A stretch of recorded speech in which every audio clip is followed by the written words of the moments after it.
Hello again, YouTube, and welcome back to Just Get a Tesla. And on today's Monday Musings video, I want to talk about YouTube because I've been doing this now for 3 years. What have I learned?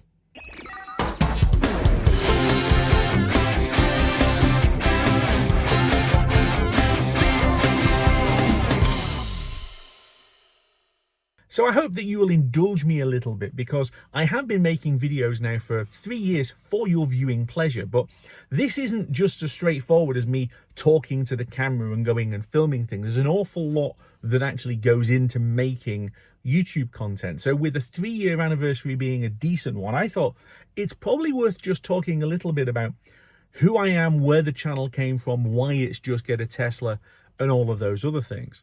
So I think my journey with YouTube is probably related to, the pandemic. I don't think you're allowed to say the C word, so I'm going to have beeped that out or replace it with a car horn or something.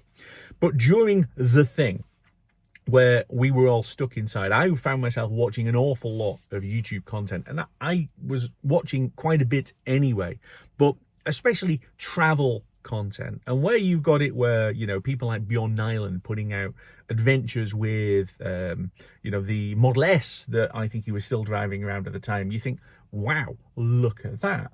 So it kind of just built as this idea about, hey, why can't I do that? Because I have actually got a journalism degree and my specialism was broadcast, admittedly more radio than TV because face for radio. Anyway, I just thought I could probably do that, but I'd have to have a bit of more of an understanding as to, well, how does YouTube work and what do I have to do? So if you don't know, anybody can make videos and upload them onto a YouTube account, anybody. But the way that you then have to try and get more people to be able to watch is to make content that the algorithm likes, so that it's then putting it onto people's watch this next list. Or you go onto YouTube and there's a page of recommendations. If you want to get recommended, you've got to do things that the algorithm likes. And in essence, that is creating content that lots of other people are watching where it's been served onto them. The more people watch, the more people are going to be shown it for them to be able to watch. It's kind of a virtuous circle, but it's quite difficult to be able to break into it. So what I decided was, let's start making content about Tesla, because Tesla for me was an aspirational vehicle. I'd wanted one probably since they were first launched, but I couldn't afford one, so I got a Nissan Leaf instead.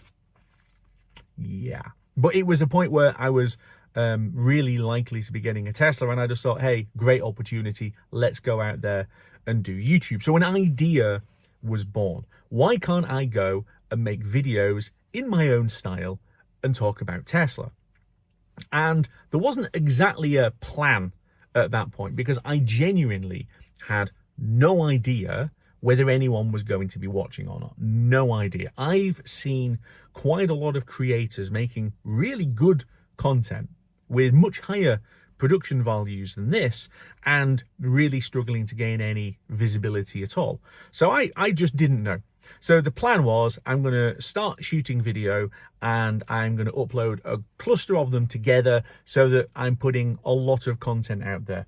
To feed the YouTube algorithm to start off with, you've got to have content coming fairly regularly, and they want it ideally so that it's kind of coming out on the same kind of days. So I first shot a couple of test videos with my previous car, which was Mitsubishi Outlander PHEV, just to get the idea of talking to the camera. And then came my collection day in September of 2022 in Glasgow, where I went and just got a Tesla for the first time. So that was video number one, the collection experience, and then driving the thing home through the grandeur of the Scottish Highlands, which I thought would be a fun intro video. And then I shot a what's my impressions on day 2, these features are cool, all of that kind of thing. And it's just basically coming up with content and putting it out there and saying, let's go out there and try this. So I remember sitting a couple of weeks after launching at breakfast in a hotel, and you pull the YouTube Studio app up and refresh it, and I'd gone from 47 subscribers to 74 subscribers. And I do remember those numbers because they're palindromic. And I was like, ooh, this is quite good. So that felt like a big leap forward. It's not just adding 1 or 2 subscribers. It's, you know, I've reversed the digits. So you think, okay, there's got to be something in this, and we're going to carry on. So I've been looking back through some of my old videos before I recorded this, and I spotted that I uploaded a video that said 1 month in, and I went and had a look at that. And after my first month of being live, so this would be mid-November 2022, I had 436 subscribers and I had 3,500 watch hours, which was pretty good and was already way ahead of what I was expecting. Genuinely, I thought, wow, you know, I've actually got people watching. And the bit that really blew my mind was where people were when they were watching my stuff, because at that point, a third of my audience was in the US and only a quarter was in the UK. And I'm there going, I'm just this bloke in, you know, the UK making videos, and I've got Americans watching me and people from all over the world. So that was kind of okay, there is something in this. And that was the point where I thought, okay, I've really got to try now and concentrate on what is working and what isn't. Because I was testing quite a lot of different content at that point, doing an awful lot of features and, you know, cool tips and did you know stuff, and then trying to do some stuff on driving, actually stick the GoPro up on the roof and then film forward of me using the car and looking at the screen and doing all of those other things. Because I'm there thinking, well, I've got to try and put the kind of content out that I want to watch. And that's always been my guide. Am I doing something that I'd watch?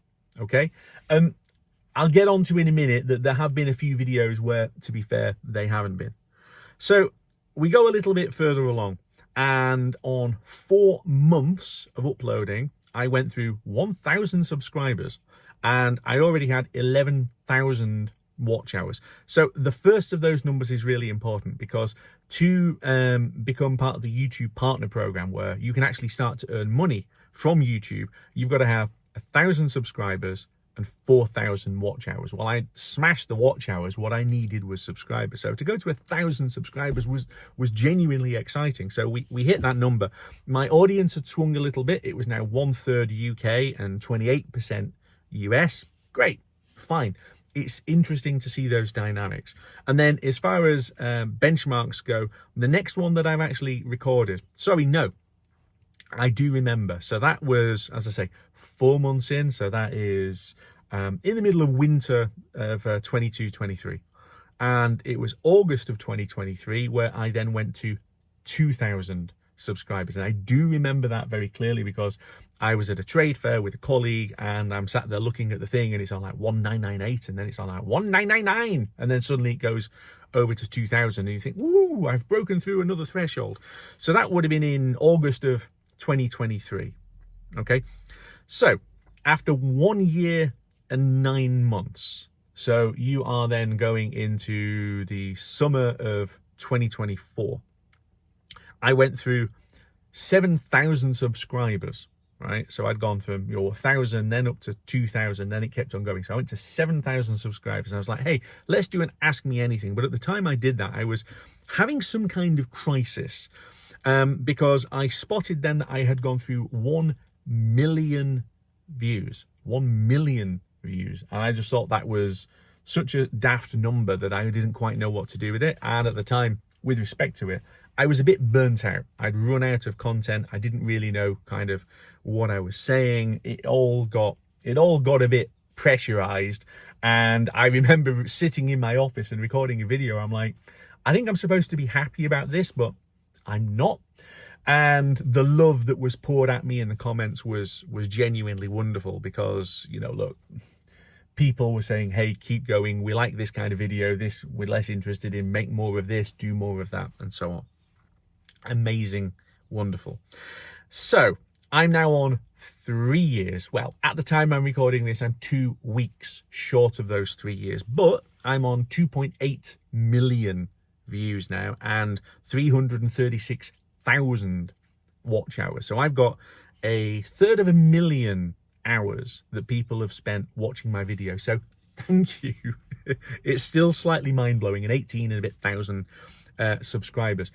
I honestly don't know whether that is good or bad. I know some channels scale almost exponentially. You know what? My God, you're doing a mega job. Wonderful. Mine isn't doing that, but it is growing and it is getting faster.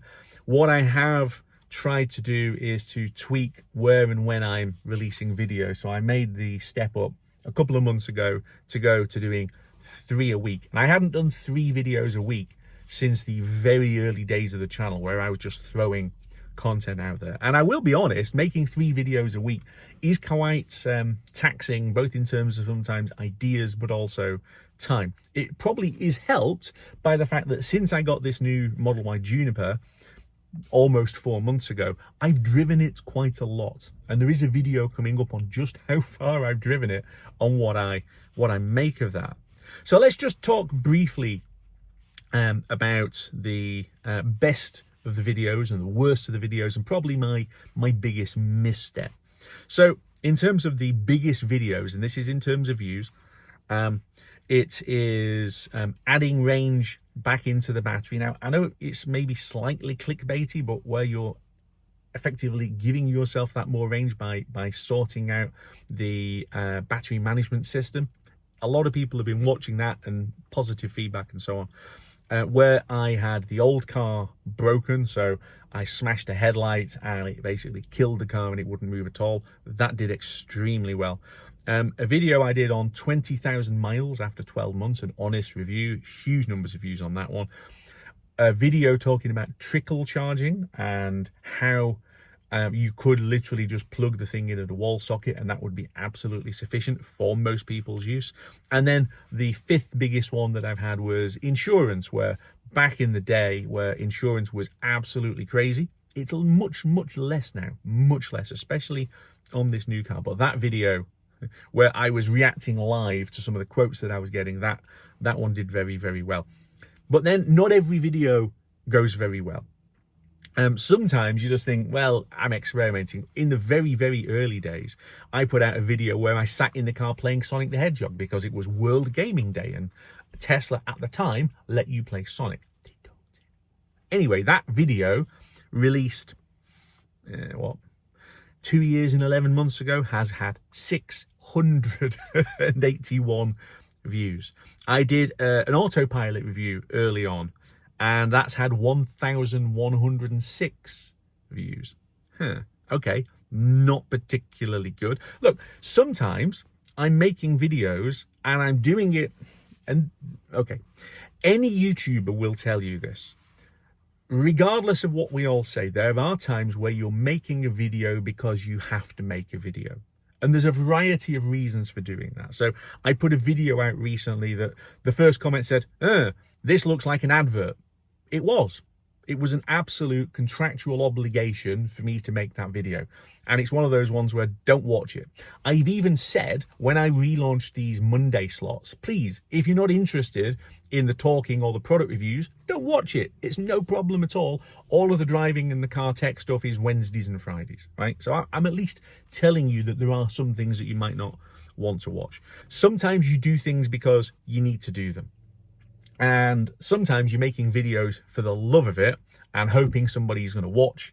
And when it takes off like a rocket, you think that's amazing. Other times, look, I did a Cybertruck video. Okay, the Cybertruck was touring various Tesla centers, and I had a bit of an obsession about pickup trucks, not necessarily the Cybertruck. And I thought, let's go and make a really good Cybertruck video. So I actually took the time to research various bits of information and facts and figures and so on. I actually really thought about what the shots were going to be. I was shooting B-roll, I think for the first time, actively shooting B-roll while I'm there. B-roll is basically video you drop in on top of me talking now, right?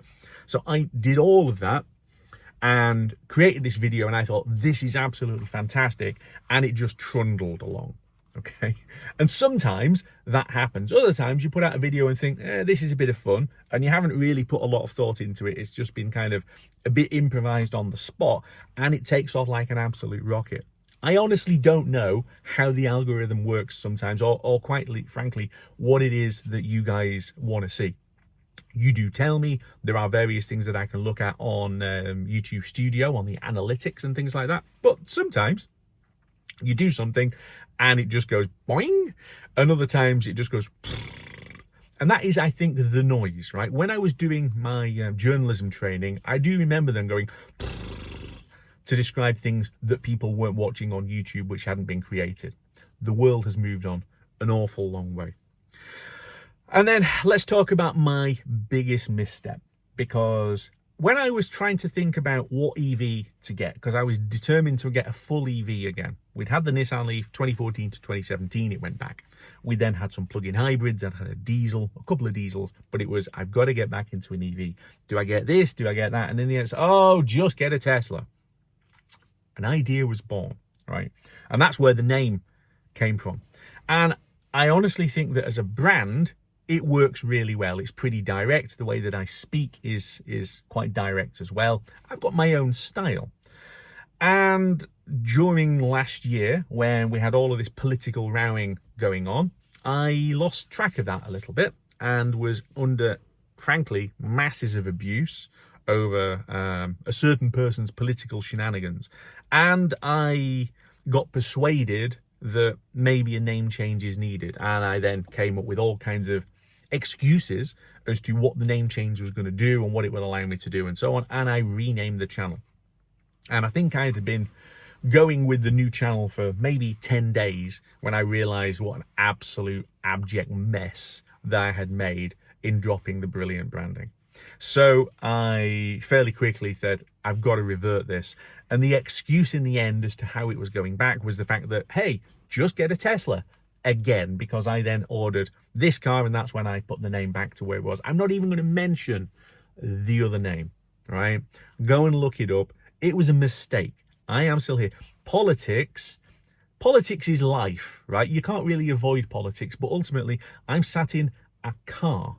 I'm not sat in politics. I'm sat in a car, and the car is absolutely brilliant. And that's the bit that's important. So look, what you're going to get from me going forward on Just Get a Tesla, there are going to be more talky bits because I do have things to say.